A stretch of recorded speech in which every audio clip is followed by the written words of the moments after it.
Are you like sitting correctly in your chair with your butt placed all the way back against it and your arms at the right angle? No, you get interested. You go, huh? Mm-hmm. And your neck is like, and your shoulders are like, "Eh." And that's how you spend the time. You could be in a $2,000 chair, and if you're like this, it's not helping you.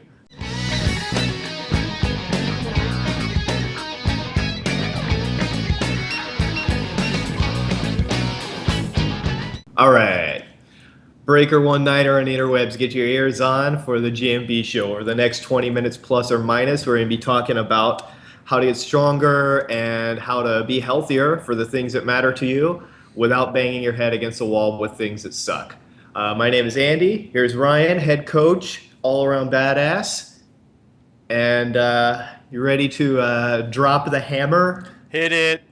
Hit All it. right, all right. Uh, so today we're going to be talking about um, something that actually a lot of people have asked us. You know, we put out all these resources and videos and stuff, and we get a lot of comments that say, "Oh, well, that's easy to say, but you know, I don't have ideal circumstances. I work in an office all day. You know, I sit at a desk. I don't get to just stretch out. I can't like get down on the floor between cubicles and like, you know, do a handstand or whatever." So how do I stay healthy and how do I keep a good range of motion and keep from having aches and pains and stuff, even though I have to spend, I have no choice. I have to spend some time sitting down. And that's not uncommon. In Mm-hmm. fact, it's kind of presupposed in our programs too that you're going to be spending a lot of your day in, less than ideal circumstances. Right. But anyway, that's what we're going to be talking about mainly today. First, though, you want to answer some questions, Ryan? Sure, let's do it. All right.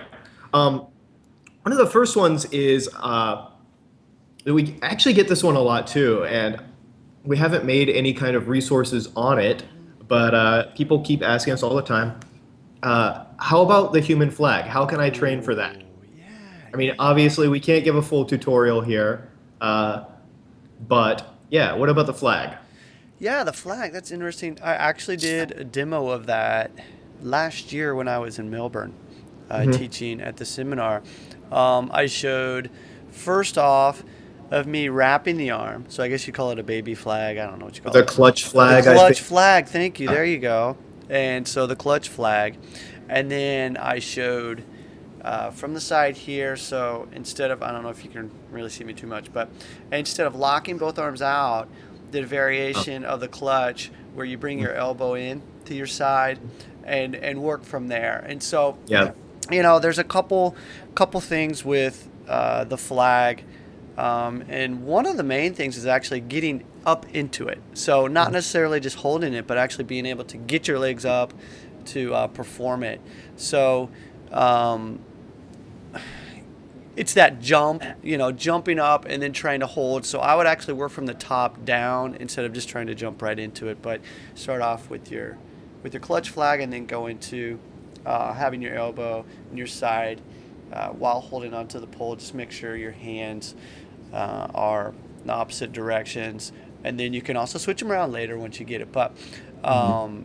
focusing on that and making sure that you get some core strength built up that way before you start trying to do the full extension for the flag. There's so many different ways that we could teach it, Yeah.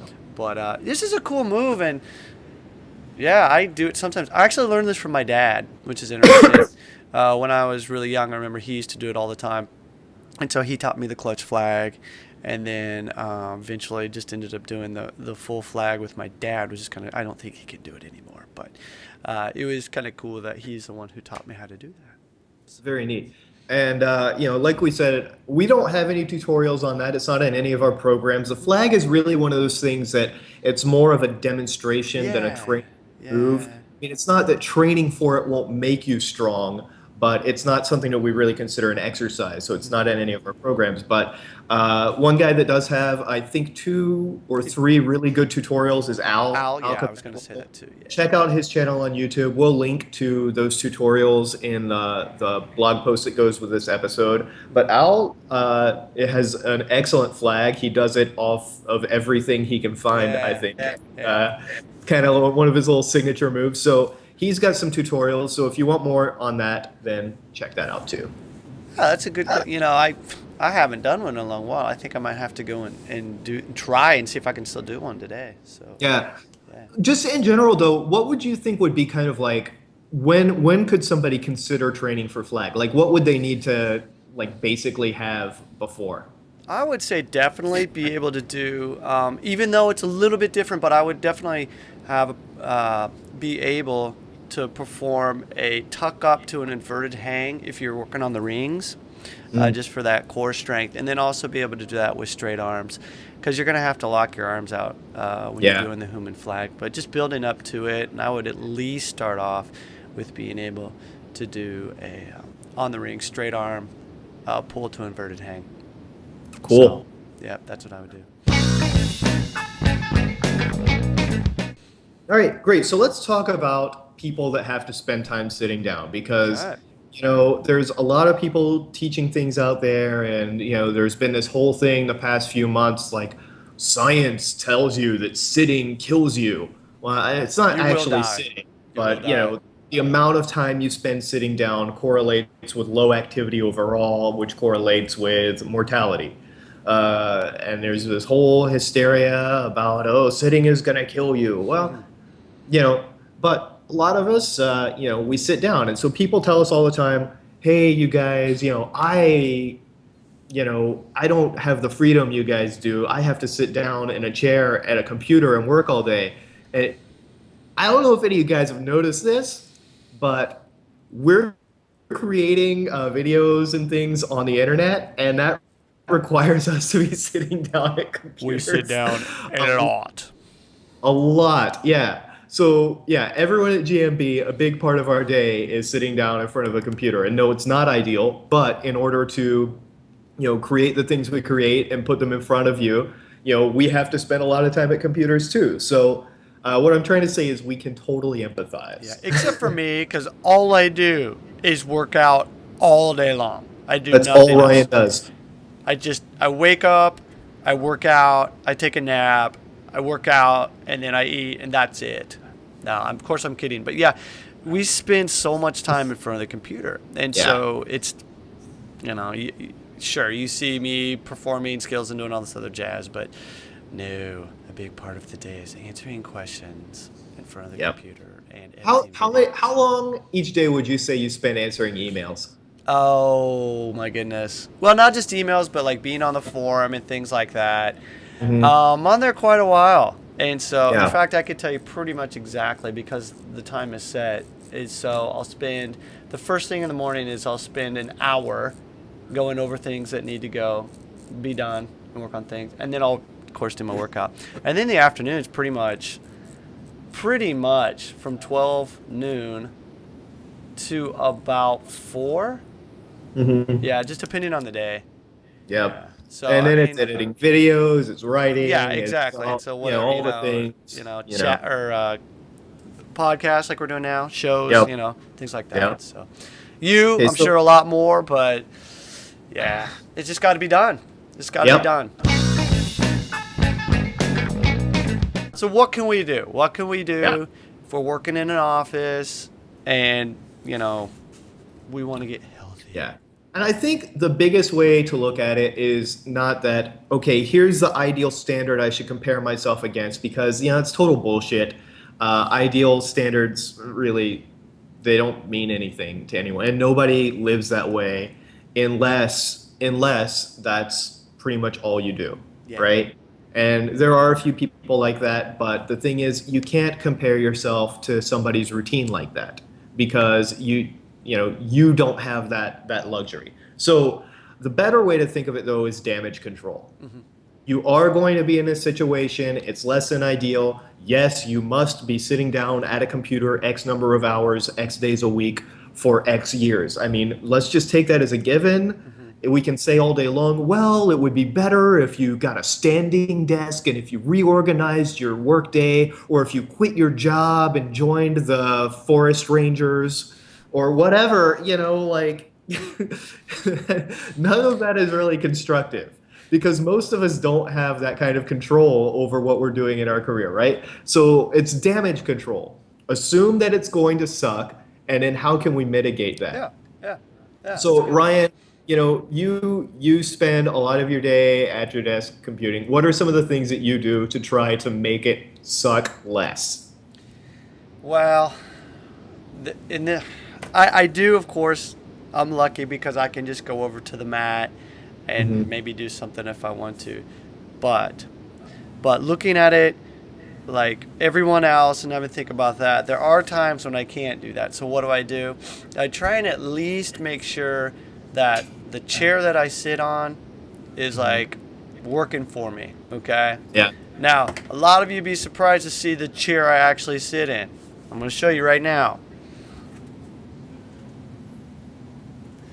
Now, oh my goodness, that's not, that's not, that's not a perfect chair for sitting. Okay, well it is for me, and the reason why, because it forces me to Yeah. sit straight and keep straight back when I work, and Hmm. also it's not comfortable, so it kind of forces me to stand up every once in a while. Just And that, stand up, yeah, that just goes stand kind up. of, counter to convention too, because now we have all these things. We've got ergonomic chairs and Yes, workstations and yes. stuff. But you know what? If you have a $1,200 Herman Miller Aeron chair, right? Now they're great. I was gonna They're say great. those are Here's the awesome thing. chairs. If it's not adjusted correctly and if you Yes. don't sit in it correctly, it's not worth a damn. Well, And it's the like thing anything, is, right? Yeah, yeah, it's anything. exactly, Yeah. right? You can have a special workstation with wrist Uh gel huh. pads and shit, but if you don't use it correctly, it's not worth a lot. Because here's the thing, when you're working at your desk or something, are you like sitting correctly in your chair with your butt placed all the way back against it and your arms at the right angle? No, you get interested. You go, huh? Mm-hmm. And your neck is like, and your shoulders are like, and that's how you spend the time. You could be in a $2,000 chair, and if you're like this, it's not helping you. So you need, instead of buying shit, you need to instead address the habit, right? Yeah. And your stool is what, a It $20 forces me to do stool, that. It's not but even it that. It's forces like, you to sit upright and stand up exactly. and take breaks and stuff. Yeah. And that for me, that's it. And it's. I'm not gonna say especially for me. This sound horrible. Like I'm like especially for me. But in my case, I want to be doing my handstands. I want to be doing all my other stuff. And if I'm slumped over and I get these kinks in my neck and everything, it's not Yeah. going to help me for my handstands. And that means it's not going to help any of you out there because I'm not going to be able to teach the stuff for all of y'all out there. But, Yeah. you know, you don't have to have these special things. It's just a matter of paying attention to what you're doing. And we talk about that in our programs, right? Yep. What's going on, how you're sitting, what are you doing. Something else, for example, um, I addressed this with some people. Well, my students over here, they would they would angle themselves when they would type, and they would cross their Okay. leg. They would cross a leg, and they're having trouble with like their hip or something like that. And I just asked them, how do you sit, blah blah, and they told me, and I was like, well, let's just work on how you sit. And so little things like that can actually make a big impact on what you're doing. Yeah. So, If you go want ahead. ergonomic advice, there's a lot of stuff. If you just use the Google, you can find all kinds of stuff. You don't have to follow all the fancy advice, but in terms of like making sure your chair is the right height, making sure you're the right Yeah. distance from your desk and stuff like that. I mean, it's little things, but it really does help, right? Mhm. I found that if I pull my chair like 3 inches closer to my desk, I don't bend forward Oh yeah, because I don't feel like I have to reach for stuff, yeah. right? So that's just me. Like I used to sit back further and I'd always find myself like this. That's dumb. Just move the chair forward, right? So, little things like that make a big difference. But also like habits like, if you tend to turn to the side when you do something, See if you can rearrange some of that stuff. But the bigger thing is the habit. Right. And I don't think we've talked about it on the show before, but when people ask us about posture, what exercises should I do for posture? Well, it's great to have a strong upper back. It's great to have good shoulder mobility, but what's more important is that posture is a habit. Hmm. And good seated posture is the same way. So you need to set reminders. If you have like a calendar program that you can set automated reminders every like 15 minutes, every 20 minutes, just like dings and oh yeah, I have to sit up, right? Yep. If it takes that, that's fine, but use it to build a habit, you know, because that's going to be worth a lot more to you than $1,000 chair Exactly. or Exactly. they have like these like $1,000 monitor stands that you can shift between like sitting and standing heights and stuff, and that's pretty cool, but you don't need it, you know. So so that's sitting, that's posture, that's habit. So what else do you do, right? So that's a little bit preventative. How do Hmm. you kind of mitigate some of the stuff after you've been sitting for a long Okay. time? I don't have it with me. I mean, it's right over there. Lacrosse ball is like my best Mhm. friend, and Yeah. I just use it all the time, all the time. Um, get on the floor and I do that. Now, some of you out there are going, well, I can't do that during office hours. Well, that's cool. You can do it after you go Yep. home or before you go to work or something like that. It doesn't have to be exactly right there. So if I'm done, I'll roll around on the ball and that's fine. And this goes for stretching too. Something that Kit Lachlan and I, when we talked, he brought up something that I think is wonderful and a lot of people need to hear. You stretch when you can. That's it. Yeah. That's it. I mean, that's the big secret. You stretch when you can. If you can't stretch while you're working at your office, it's perfectly fine. You can go home and stretch a little bit. Also, something he said that I thought was great was that you don't stretch hard every single day. You only stretch hard once a week, and the rest of the days are just little checks, just moving Mhm. the body, and a little bit in and out, and that's enough. So if this guy Kit, who's amazing, in his stretching, working with athletes and everybody, is saying this, then if you are working in an office, yeah, after your work, stretch a little bit, and you're going to be fine. So Yeah. that for me, using the ball and then later stretching is perfectly fine. Yeah. So also something else. At least with people when I'm working over here, they're coming to get me. Here come the cops. Um, could you hear that? Hope not. Anyway, Yeah. so people say, I don't have any time to do anything during the day, and I would like to stand up and stretch, but I can't because maybe it looks kind of funny or something like that. My question is, how often do you go to the toilet a day? You probably go a couple times when you're at work, right? So what you could do is when you go into the toilet in your own little private area, you can stretch your arms up a little Yeah. bit. You can touch your toes or something like that. And you think about it that way. That's a couple times during the day that'll give you the opportunity to get up and stretch your body. And I'm Yeah. not What is that saying, in yoga? Just yeah, what, just mountain? mountain pose. Yeah, it's just Yeah. mountain pose. So just Just that. Just just reach try and up, touch the right? ceiling. That's it. You Doesn't know? take any. Doesn't look weird. No, that's it. You don't have That's it. to chant alms or anything while you do it. Just stretch out the front of your body, right? Yeah. Very easy. You can And also, you can work out your neck, yeah, I your mean, just jaw, yeah, your wrists, little things like that. Nobody's gonna look at you funny for, that's right. doing a couple of wrist circles Yep. every hour or so. Little things like that can actually make a really big difference. I like to just open and close my hands and kind of release some of the tension in my fingers and hands. Makes a really big difference. Hmm. Now, along those lines too, one lady, she needed to work on her squat, and she just wanted to work on it as much as possible. So we actually had her when she would go to the toilet, she would work on her squat. So that's another, opportunity to work on that, and that's of course a Yep. little bit different, but just showing you that, you know, use what you can and the opportunities that you have and work around that. So it doesn't need to be difficult. So, Yeah.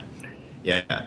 Cool. So that's while you're at work and stuff. And, just as in anything, you don't have to be perfect all the time. Do what you can when Right. you can. And so your work situation is your work situation, and you may get a chance to do some stuff during the day. You might not get a chance to do very much, but like you were saying, Ryan, when you get home, right? You can stretch some when you get Yeah. home. Yeah. For me, I find that if I stretch a little bit in the morning, and that's not a killer stretch, it's not even 10 minutes. It's like 5 minutes of very basic maintenance level stretching. Like, again, like Kit's great line about stretching is to interrogate your body. Yes. Well, in the morning, I just kind of like go through a few positions and I'm just That's so asking my good. body, Yeah. just asking my body, how far can you go today? Yes. Right? And I get that answer, right? I know, like, okay, this is how stiff I am today, right? Okay, that's fine. That's all I need to know. After that, once I've just kind of checked, the rest of my day, I feel a lot freer in just moving around. It takes less than 5 minutes to do that, And that's a right? great point. Yeah, I like that. That's good. That's really good. You know, you can set yourself up in the morning to feel less tension throughout the day, right? Some people are like, "Oh yeah, I go running every morning." Like you hear these people and they make you sick, right? They're like, "Oh, every morning I get up at like 4:30 and I I have fresh juice and then I go for a jog and then I do my workout and then like I get a shiatsu massage." You're like, "How the hell do you have time and money to do this?" Like I know some people listening to this probably do that kind of stuff, and it's great if you can. I can't. And the thing is, it's not because I don't get up in the morning. I get up before 6 every day. You know what I hate more than anything in the world? Working out in the morning. Cannot fucking stand it. I like working out in the afternoon or evening. I do not like anything that resembles exercise in the AM at all.